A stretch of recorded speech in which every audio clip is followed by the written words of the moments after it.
welcome to the At Peace Parents podcast. I'm Casey, and I'm here to empower you in your decision-making as a parent of a demand-avoidant child. My goal is to share insights that will generate aha moments and support your connection with your child. I'm a mom of two amazing little boys, one of whom is PDA, and I've worked with hundreds of parents just like you to teach them how to lead their child out of burnout and find the clarity, peace, and sense of community they need.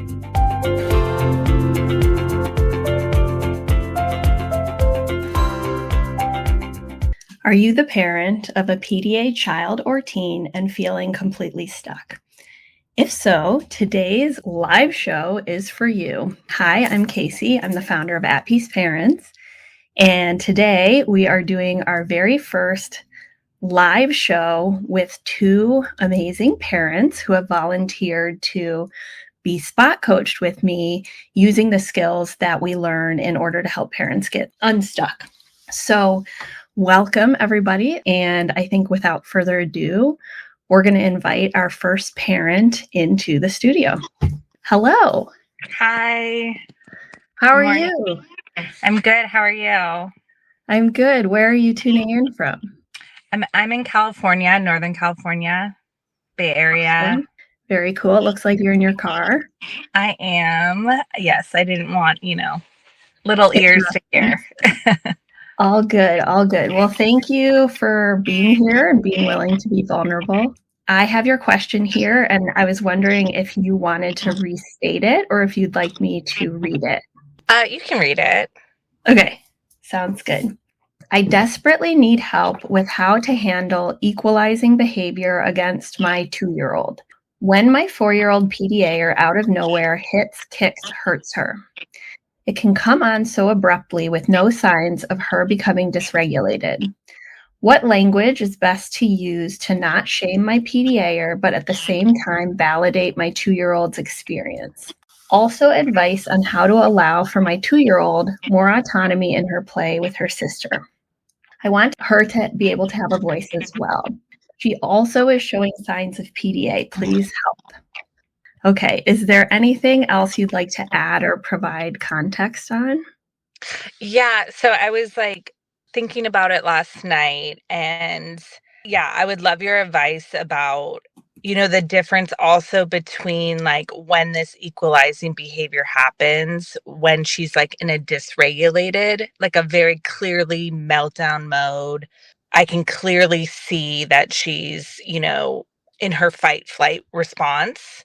Yeah. Versus that seemingly regulated, she just came home from school and she out of the blue just kind of pushes or, taunts, look what I have. And I know what she's doing. So yeah, I just would like some help, if I navigate those two situations in a different way.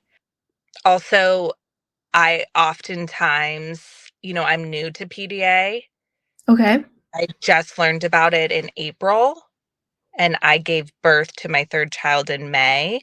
So no time to study. I have done as much as I can, but I kind of lost my train of thought. No worries. No, I hear you. Okay. So it's a short question, but there's a lot in here. Okay. So normally what I do to support parents is I break things into pieces that we can address using some skills to get clarity and get unstuck together. So I'd love it if we could take each part one at a time to hopefully move the needle for you. Does that sound okay? Mm-hmm. Okay. I remember what I was going to say. Typically, because I'm so new to learning about it, I typically go to a freeze response. My nervous system gets completely activated, and it's instead of saying anything, I just separate. And then I usually will go back to the 2-year-old and comfort her or say things to her. It's what do I do with, what do I say to my 4-year-old? Yeah. Okay. So the way that I approach coaching with parents, especially if we're talking about boundaries, siblings, screens, school, or violence, is we're going to be looking at it through a decision-making framework.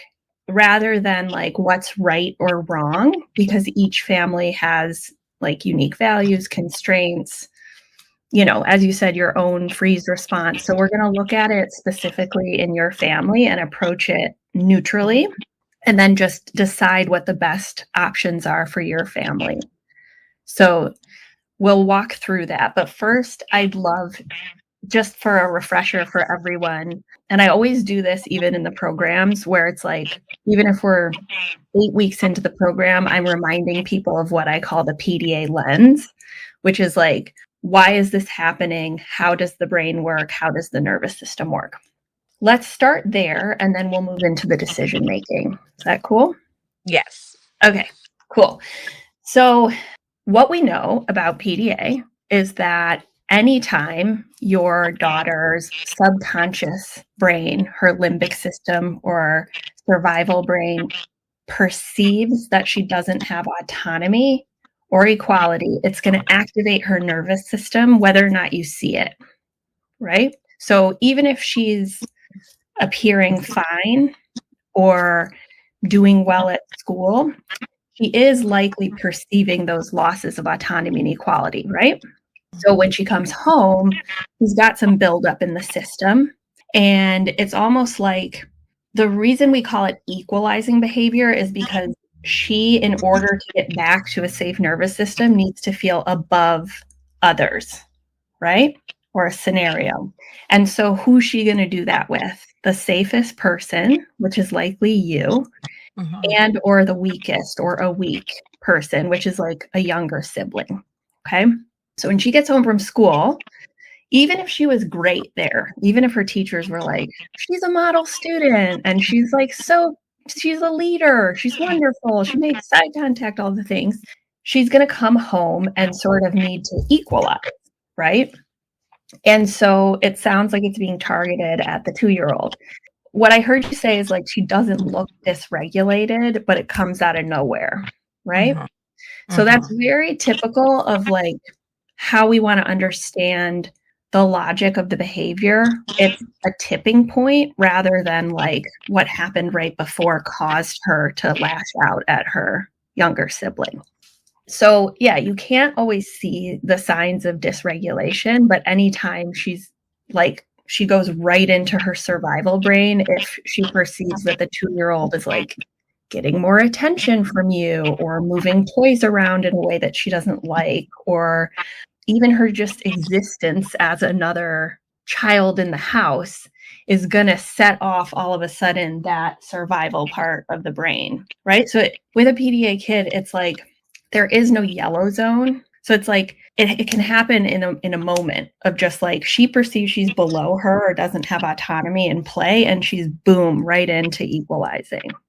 Does that make sense? 100%, yes. Okay, so I'm describing what feels true to you and your family. Yes. Okay. Like this, yeah. Once I discovered PDA and you were actually the first person somebody sent me resources around, it was like a huge aha. Like everything made sense. Okay, cool. So the PDA lens, that's what we call the PDA lens. Yes, it can come on abruptly with no signs of dysregulation, and it might not even be related to you, the home, or the sibling. It's like building up from school or even earlier in the week. So that moves us into more of our decision making about like, what the heck do I do with this? Right?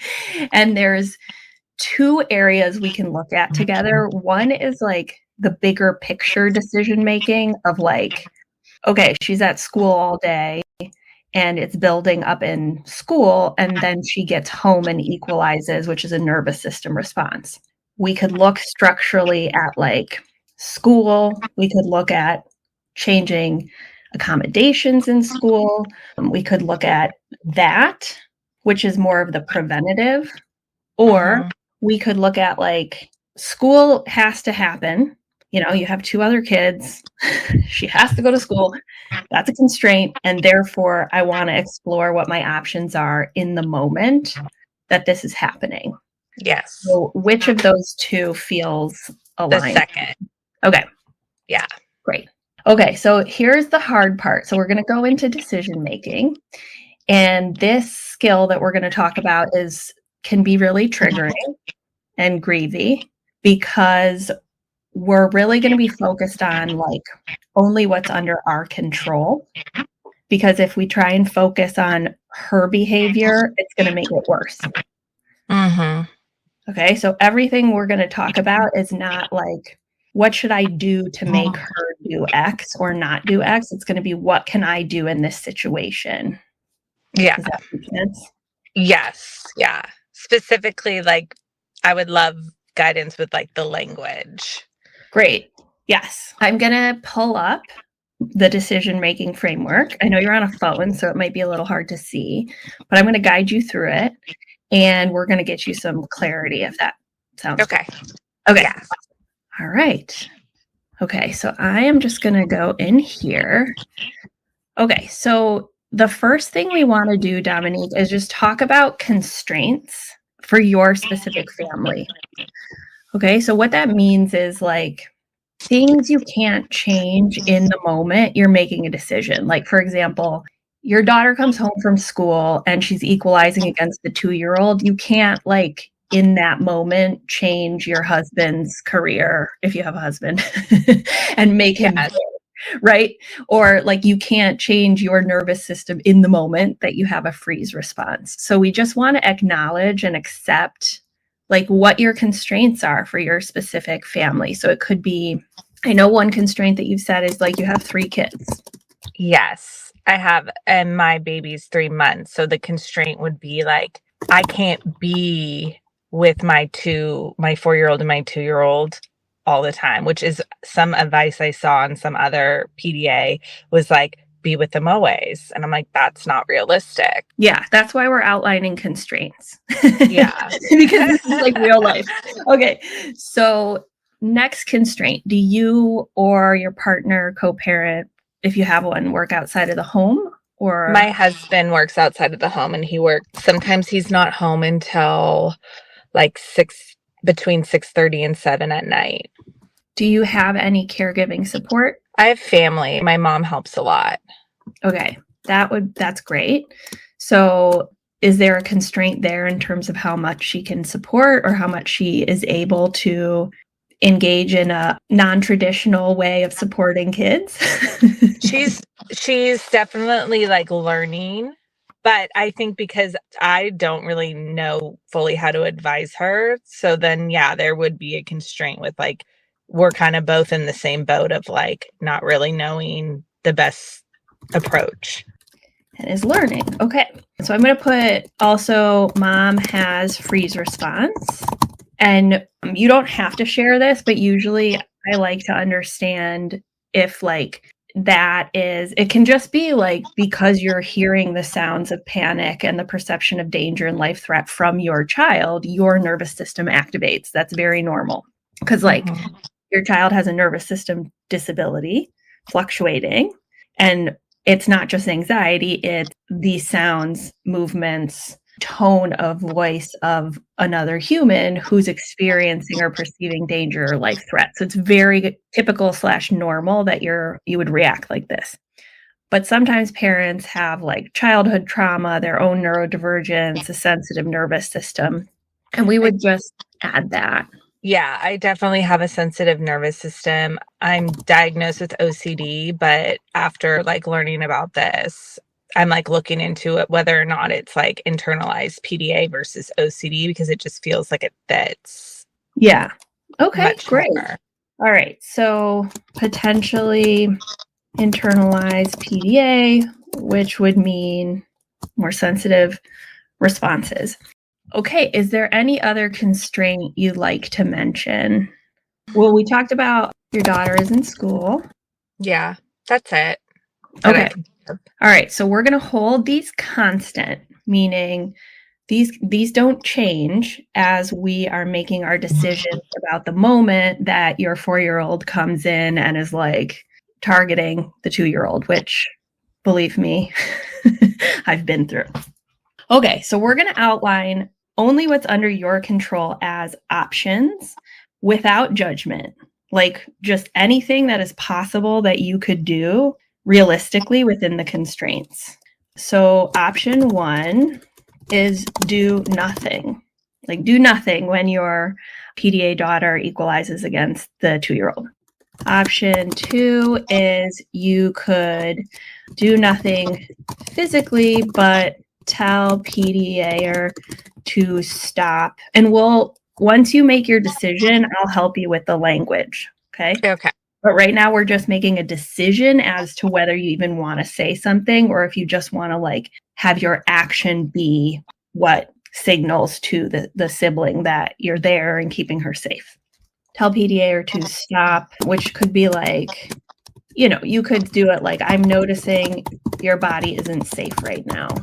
Option 2, you could remove the 2-year-old and say nothing.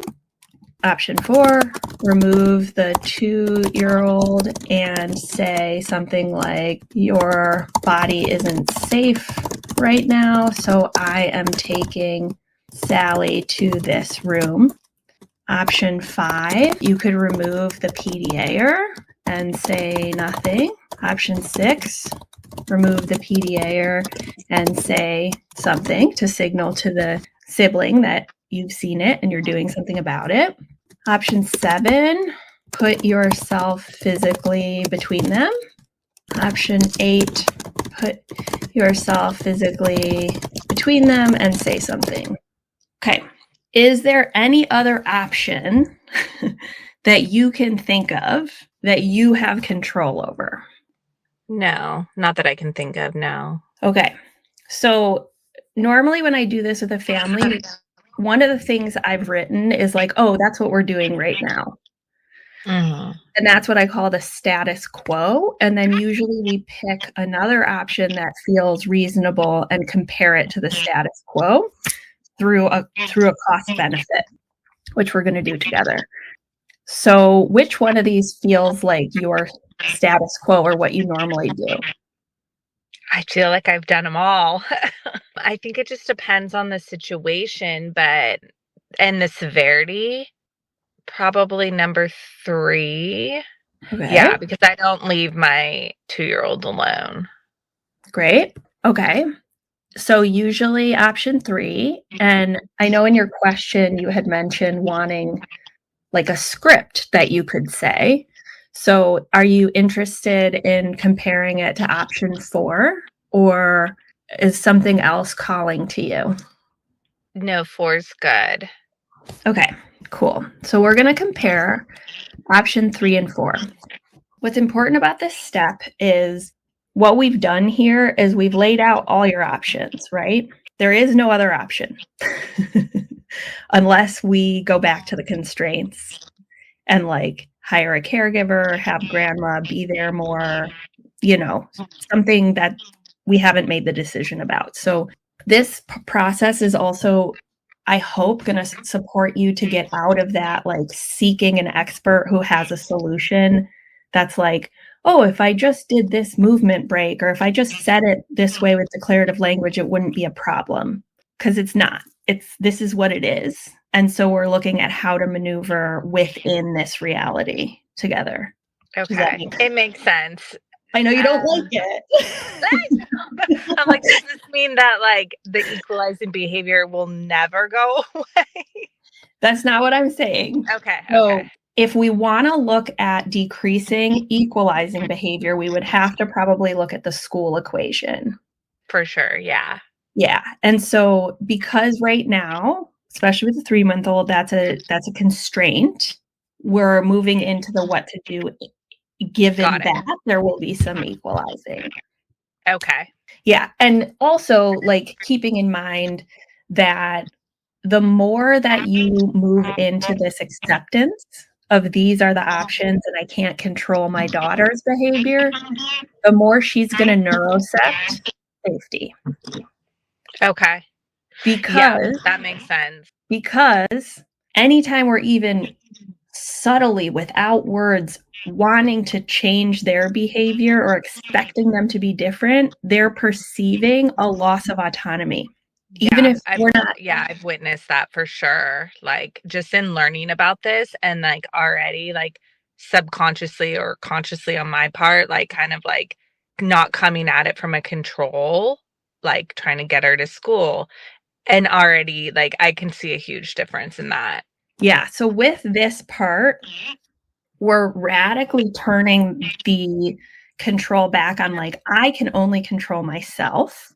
And I'm making decisions within the constraint that all of us as parents of PDAers face, which is I'm either activating or accommodating them. That's it. There's no in between, right? That doesn't mean we never set boundaries, but it does mean that we have to accept that that's the constraint of our lives. Okay, I never heard that before. Activating or accommodating. So like the boundary would be like activating. Yeah. So for example, if we remove the 2-year-old and say nothing, and we're going to go through this in the cost benefit, there will be some activation because she won't have autonomy over getting to play with her 2-year-old. With option 4, it might activate her even more because you're saying something about like your body isn't safe right now, and then she feels like you're above her and it activates. That's okay because we're looking at it through an entire family system cost benefit and working on accepting that this is what it is, right? This is what it is when you're parenting a PDA child. There isn't like a declarative language or lowered demand perfect scenario where like you don't have to do this. Like in my life, this is what I do all the time, and it gets easier and it gets less triggering and it does shift the energy. But when you're first looking at it like this, it can be overwhelming. Yeah. Yes. And yeah. But just that shift of like the acceptance, I feel like I go through like every single day. Grief, acceptance, grief, acceptance. Yeah. And so what we want to do is to help us move through this with sanity is like, we want to break down this idea of acceptance into like really practical, mundane things. Like when my daughter gets home from school and starts equalizing, I know that these are my only options and I'm accepting those as my options. It sucks. It sucks, right? Like I wish I could just say to my kid, hey, stop like destroying your brother's things, but that's going to activate him. And I know that it's going to result in more equalizing, right? So that's the constraint that you and I share. But once we can start to accept that, life starts to get a lot easier because then we can make decisions and find our agency within that. Okay. How are you doing? I'm good. I'm good. Yeah. My wheels are turning. Okay. I hope you weren't like, okay, I'm going to get on this call in case he's going to solve. No. Okay, because I don't have a magic bullet that would make it not what it is. No, I'm in the acceptance mode that this is like going to be quite a long journey.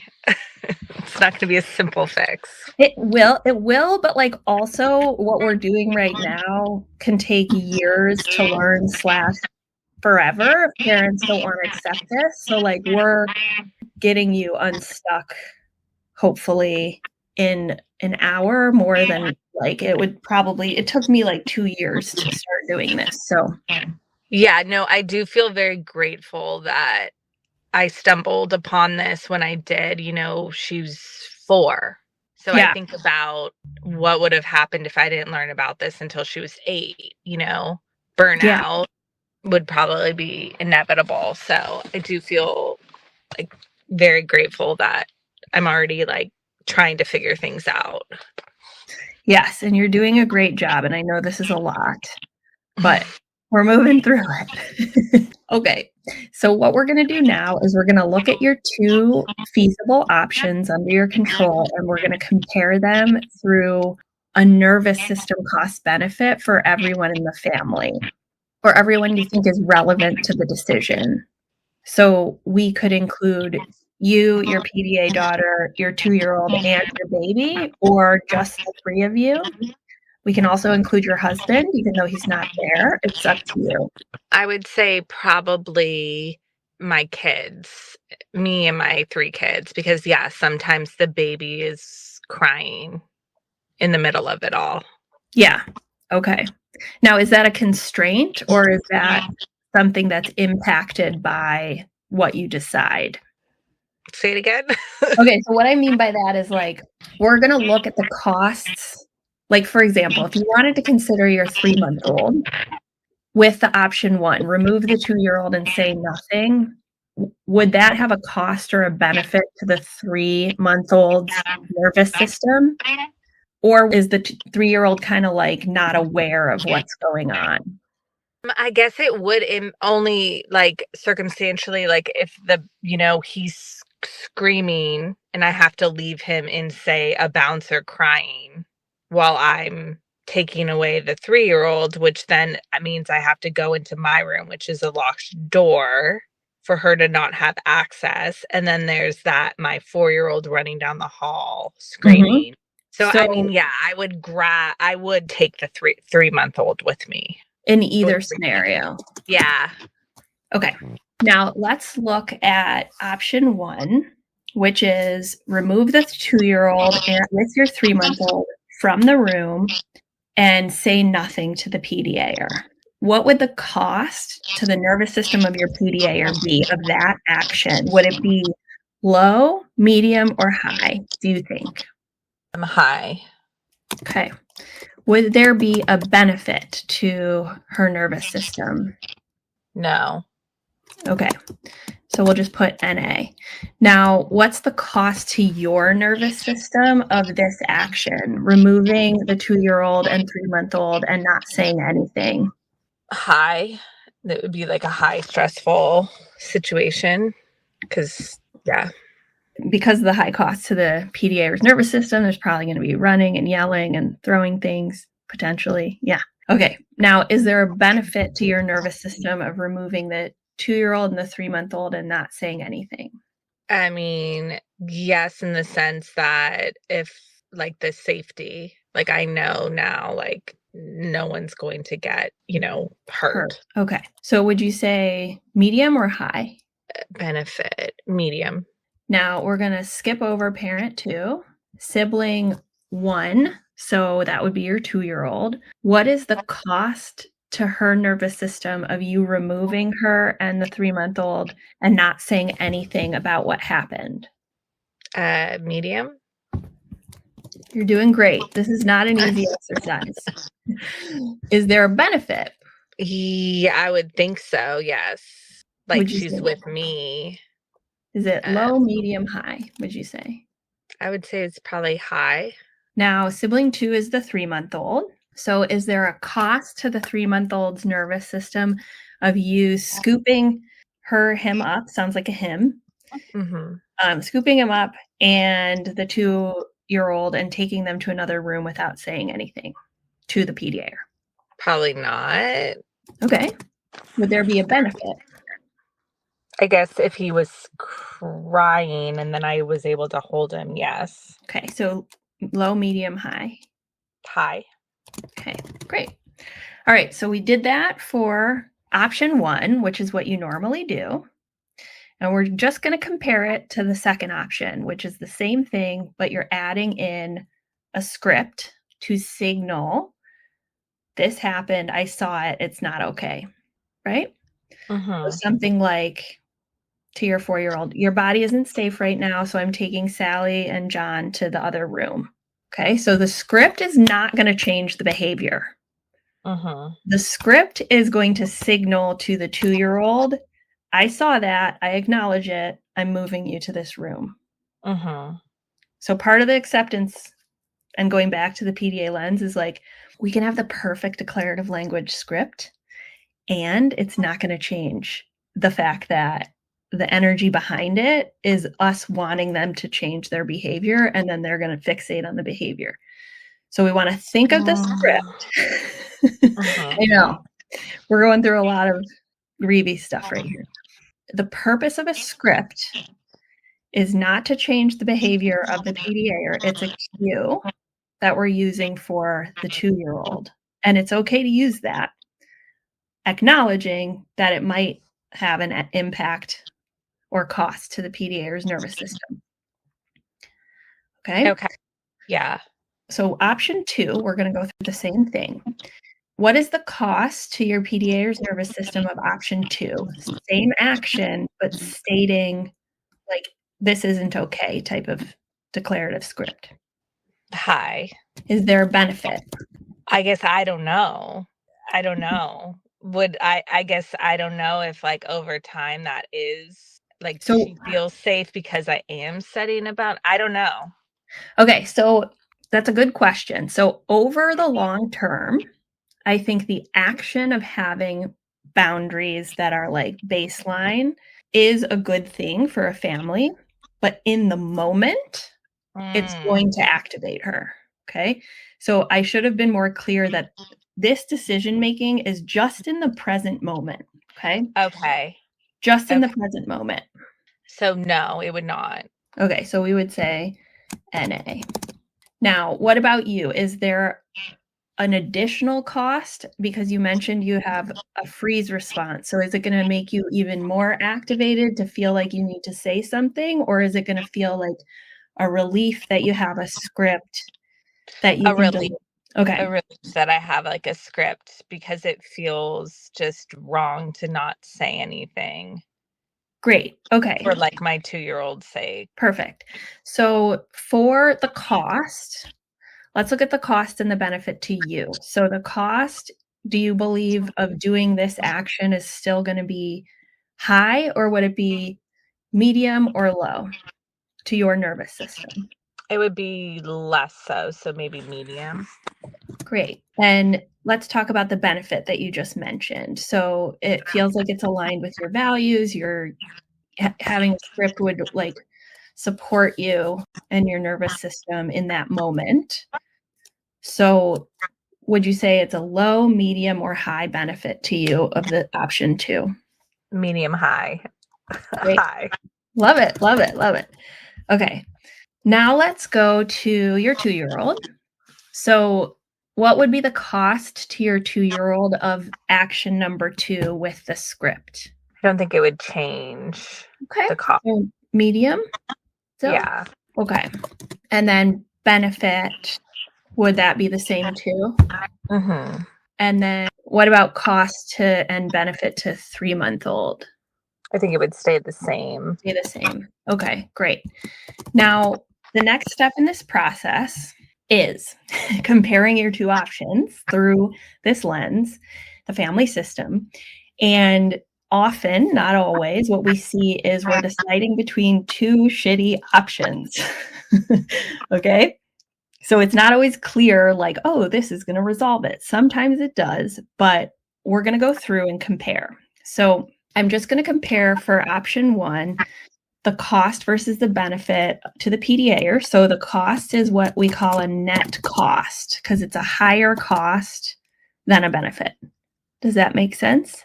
Yes. Okay, so the cost to you of option 1 is a net cost because it's more cost, high cost to medium benefit. It is a net benefit to your 2-year-old, and it is a net benefit to the 3-month-old. Okay. Now let's compare for option 2, which is just the addition of the script. We're going to still see a net cost to the PDAer. Okay. So this is what I mean by 2 shitty options. However, what we do see is that there is a net benefit to mom, her nervous system, you, Dominique. We see the same thing. So in both scenarios, you're seeing a net benefit for both your siblings to their nervous systems of the removal. So that doesn't change. But the main thing that we see a difference is your nervous system. Okay. Does this make sense? Yeah, it makes sense. Okay. So what we see here now that we see, like, either option is going to activate the PDAer because you're setting a boundary. That's just what it is. Okay. And we can talk about what to do. I don't know if I'll have time to coach on that, but we can talk about the next step. But we do see a difference in your nervous system. And so what's coming up for you as you look at this? Probably that why it would give me a benefit to my nervous system is, like, it would give me, like, a sense of control and pretty much feeling like I have no control.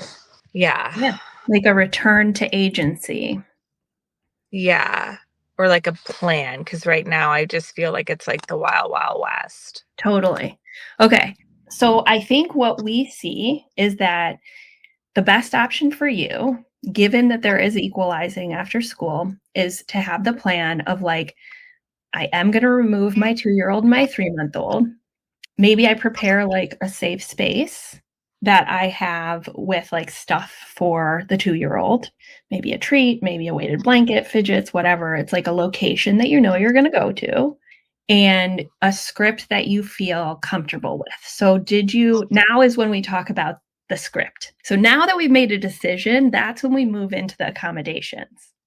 Okay. Okay. So often where parents get stuck is they try and use accommodations at the same time they're trying to figure out boundaries, and it's totally like conflated and confusing. Almost like if I accommodate so much, I won't have to set boundaries because they'll be perfectly regulated. Yeah. So that never will happen. Totally. And it's also hard because it's like she's 4. So it's like, what is, Yeah. Well, it typical won't happen just 4-year-old like in a behavior? neurotypical family with 3 kids anyways. So like Yes. there will be activation. There will be more of it because you have a PDAer and because you have 3 kids and they're young. But the primary step that parents get stuck on is not the information about how to do accommodations or even what PDA is. It's the in-between decision-making stage, which you do before you decide on the accommodations. Mm-hmm. Okay, so we've made our decision. This is just one instance. But now we can layer on, okay, let's use declarative language. Let's signal safety as we're delivering the message with regulation. Once everybody's safe, do we then move into de-escalation with the PDA or as an accommodation? Right? Like maybe the 3-month-old, you've got them in a little bouncer, you've got the 2-year-old set up with like a fidget, and it could be an iPad, it could be like a little sensory station, and then we move into de-escalation when everybody's in a safe spot. Mm-hmm. So let's get you a really good script that you feel comfortable with. Okay, perfect. So when I say like, your body's not safe right now, I'm going to do this. Do you like that? Or how does it feel for you as a script? That feels good. And I feel like that would make sense to her. She already intuitively talks about her body. Like even before I knew about PDA, she was mentioning things about her body. So that Great. feels good. Okay, so I like depersonalizing it because it's like all of us have a nervous system that sometimes drives us to do things we're not proud of. It doesn't mean that's who we are, it's just what we Mm-hmm. experience. So for a 4-year-old, saying something like, your body is having a hard time, so mommy's going to take Sally and John to the other room. Like, just as a regulated statement. And here's the key, Dominique, because you're going to want to teach. You're going to want to be like, see, I'm doing this because of your behavior, and this is the consequence. Because that's normal. That's what we all want to do. Of like, Mm-hmm. see, even if we're not doing a consequence, the energy behind it. Well, me taking my 2-year-old is her concept. That's how she feels it. Totally. It is a consequence, but what we want you to have is like, I'm not trying to change her behavior with this. I am just cueing to the 2-year-old that she's safe and relaying to the 4-year-old this is what's happening, even if nothing changes with the behavior. So that's the energy we want to be into. And it is different. Like they perceive it. Does that make sense? Yes. Yeah, for sure. So that's like the little energetic shift behind the delivery. So the more you can think of it as like a cue, like this is just what's happening, rather than see, when you do this, this is the consequence. Yeah. No, I know like to not teach. We worked with like a parent coach before this, and so Yeah. like that really helped me learn never teach in the moment. Yeah. Always come back to it. Even though like this is a whole separate thing. I can't teach after either You won't be able because to for a while. okay. Like it might be a year or two. Yeah, like anytime I tried to like when we're like even like playfully talking about it or she brings it up. Totally. I start to talk about it. Stop talking, mommy. Just hold space. Just hold space. Okay. Okay. And know that she's going to be learning through osmosis, through your behavior. So you don't have to explicitly teach. You want to act energetically in a way that you want her to learn. Okay. Yeah, that seems so like that's a really hard thing for me to like. I was a teacher for 12 years. So it's like it is hard for that shift is very hard for me. Yes. It feels like I know I'm not. It just feels like I'm like putting my head in the sand and not. You're not like putting your head in helping her thrive, you know? You want to witness. So basically the whole goal is like you have this amazing child and they have this beautiful creative heart space and frontal lobe. And a lot of the time they can't access it and you can't see it. Right. And so what we're doing rather than like putting information or skills into a brain, rather we're just taking away the constraint of the threat response so that they can flourish and thrive. So the less we do to try and teach and the more we can get into the energy of like, I am not here to control you. Yes, I'm going to be a steward and keep the guardrails on. The more she's going to learn by osmosis because she's going to perceive total safety with you. She's going to watch everything you do. Every time you de-escalate, every time you like calmly set a boundary with a kind script, it's going to become for her what she learns is appropriate, right? Like, okay, my nervous system activates, this happens. I know I need to do something safe. Mommy's going to handle this and then co-regulate me. Like that's going to be her model for when she's 20. Okay. So it doesn't feel like you're teaching, but you are teaching through your model. Yeah. Modeling. Yeah. Okay. That feels good. Okay. I know you had more questions, but we're at about 50 minutes and we do have another call. But it was an absolute pleasure to chat with you. I hope that we moved the needle a little bit with the decision-making work we did. Yes. I like that. If I have that, I can, input different scenarios into that. Yeah. Yeah. And so what we want to do is just like anytime you're looking for an accommodation to solve a boundary, just shift it to like, what's my decision here? And then go through the framework and it will help you get unstuck. Okay. Thank you, Dominique. It was great to meet you. Yeah. Thank you so much. Good luck with your 3 kiddos. Okay. Thank you. Bye. Okay. Bye. Thanks everyone for being here with me at the At Peace Parents podcast. This is your source for all things related to understanding, supporting, accommodating, and advocating for your PDA child. To go deeper on any of these topics, check out my course offerings and masterclasses at the website www.atpeaceparents.com. To completely transform the way you think about and relate to your child and to bring peace and stability to your home, join us for the next cohort of the Paradigm Shift program.